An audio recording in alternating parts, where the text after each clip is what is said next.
Hello buddies, I'm RJ Agnes, grade 4B from Prambats Garden. This is the message from Savitri by Aurobindo. Thus the marked transcendent mount is thrown when darkness deepens, strangling the earth's breast, and man, corporeal mind, is the only way. Lamb, as a thief in the night, shall be convert thread of one who steps unseen into his house. Thank you.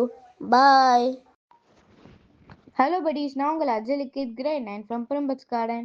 Today's community Appa message, a perspective conscious intelligence can very well see the movement of the organized society as government by the laws of the land which an unconscious citizen often misses or to fails to perceive. To see the humanity is moved generally by its conscience awareness led by its organized identity of the public conscience. A greater penetration is required. Only the poet can excel her, whereas the philosophers may do no duty in the first two stages. A poet, especially a great poet, if he is also philosophically inclined, can have a penetrating vision of the collective conscience evolving in the individual as physiologically motives. A self-aware yogi whose self-awareness reveals the inner movements of a soul as well as adult souls ascending towards the mother of souls can hope to have the yogic vision of the evolution of the spirit. That vision touching the vital becomes aspiration and ends in surrender through the path of the concentration. Thank you. Bye.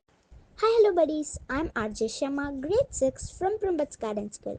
Today I'm going to tell you a moral story. Let's start. A boy asked his father, "What is the size of the god?" The father looked up to the sky. Seeing an airplane, asked the son, "What's the size of that airplane?" The son answered, "It's very small. I can barely see it." So the father took him to the airport and asked, "Now, what is the size of this plane?" The boy replied, "Wow, Daddy, this is huge." Then the father told him, "God is like this. His size depends on the distance between you and him. The closer you are to him, the greater he will be in your life." Thank you. Bye. அனைவருக்கும் வணக்கம். நான் Karpagam Rajesh, பிரைம்பர்ட்ஸ் garden பள்ளியிலேருந்து பேசுகிறேன். இன்றைக்கி நாம் ஒரு குட்டி கதை கேட்கலாம். ஒரு வயசான அப்பாவும் பையனும் விவசாயம் பார்த்துட்டு ஒரு ஊரில் இருக்காங்க. அப்போது அந்த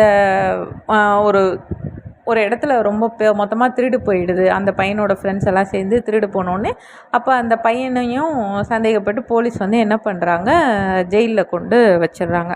ஸோ பையன் ஜெயிலுக்கு போனதால் அப்பாவால் தனியாளாக இருந்து விவசாயம் பண்ணுறதுக்கு முடியல, ரொம்ப கஷ்டமாக இருக்குது. அப்போது ஜெயிலில் இருக்க பையனுக்கு லெட்டர் எழுதுவார், பையனும் திருப்பி லெட்டர் எழுதுவான். இந்த மாதிரி கம்யூனிகேட் பண்ணிகிட்டு இருக்கும்போது ஒரு லெட்டரில் வந்து அப்பா எழுதுறாரு, "இதை பாருப்பா, நீ இல்லாமல் என்னால் தனியாக நிலத்தெல்லாம் உழுக முடியல, ரொம்ப கஷ்டமாக இருக்குது, நிலம்லாம் அப்படியே கிடக்குதுப்பா, தரிசாகவே இருக்குது" அப்படின்னு சொல்லி லெட்ரு போடுறாரு.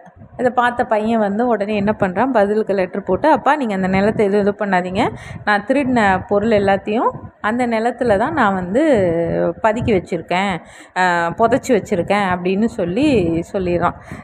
அப்படின்னு சொல்லி பதில் லெட்ரு போடுறாரு. ஜென்ரலாக எப்பவுமே ஜெயிலில் வந்து லெட்ரு போச்சுனாலும் வந்துச்சுனாலும் அது வந்து போலீஸ் வந்து படிச்சுட்டு தான் வந்து அந்த யார் இதுவோ அவங்களுக்கு வந்து கொடுப்பாங்க. ஸோ இதை படித்த உடனே போலீஸ் என்ன பண்ணாங்க, அந்த நிலத்தை போய் நல்லா தோண்ட ஆரம்பிச்சிட்டாங்க. தோண்டி ஃபுல்லாக அங்கே தான் அந்த திருடின பொருள்லாம் இருக்குது அப்படின்னு சொல்லிட்டு, பணம்லாம் இருக்குதுன்னு சொல்லிட்டு தோண்டி ஃபுல்லாக இது பண்ணிடுறாங்க. பட் அங்கே இல்லை அது. அப்போது திருப்பி அடுத்த லெட்டரில் அவங்க அப்பா போடுறாரு, "என்னன்னு தெரியலப்பா, அது மாதிரி போலீஸ்லேருந்து வந்து எல்லாருமே நிலத்தை வந்து இது பண்ணாங்க" அப்படின்னு சொல்லிட்டு சொன்னோடனே அதுக்கு அந்த பையன் வந்து பதில் சொல்கிறான், "ஆமாம்ப்பா, ஏதோ என்னால் இங்கேருந்தே செய்ய முடிஞ்ச உதவி. இப்போ பாருங்கள், நீங்கள் நிலத்தை வந்து போலீஸ் ஃபுல்லாக இது பண்ணிட்டாங்க, ஸோ தோண்டிட்டாங்க, அதனால் நீங்கள் வந்து இப்போ அதை சமன்படுத்தி அதை தண்ணிலாம் பாய்ச்சி என்ன பயிர் வேணுமோ அதில் இட்டுக்கோங்க" அப்படின்னு சொல்கிறானா. இருந்த இடத்துல இருந்தே வித்தியாசமாக யோசித்து எப்படி உதவி பண்ணியிருக்கான் பார்த்தீங்களா அந்த பையன். நெக்ஸ்ட் ஒரு குட்டி கதையில் மீட் பண்ணலாம். நன்றி, வணக்கம். ஆதியில் தோன்றிய மொழி முச்சங்கம் வளர்த்த மொழி, தேன் எனும் இனிய மொழி, செம்மொழி எனும் மகுடம் சூடிய என் அன்னை தமிழை வணங்குகின்றேன். நான் தான் பிரிம்பர்ட்ஸ் பள்ளியின் தமிழாசிரியை டயானா. நாளை நாம் எந்த நாளை கொண்டாட போகிறோம் தெரியுமா? தமிழர் திருநாளாம் பொங்கல் திருவிழாவைத்தான். தமிழர்களின் திருநாள் பொங்கல் ஒவ்வொரு வருடம் தை முதல் நாள் கொண்டாடப்படுகிறது. இந்நாள் உழவர்களின் திருநாள். இந்நாள் கதிரவனுக்கும் கால்நடைகளுக்கும் நன்றி செலுத்தும் வகையில் கொண்டாடப்படுகிறது.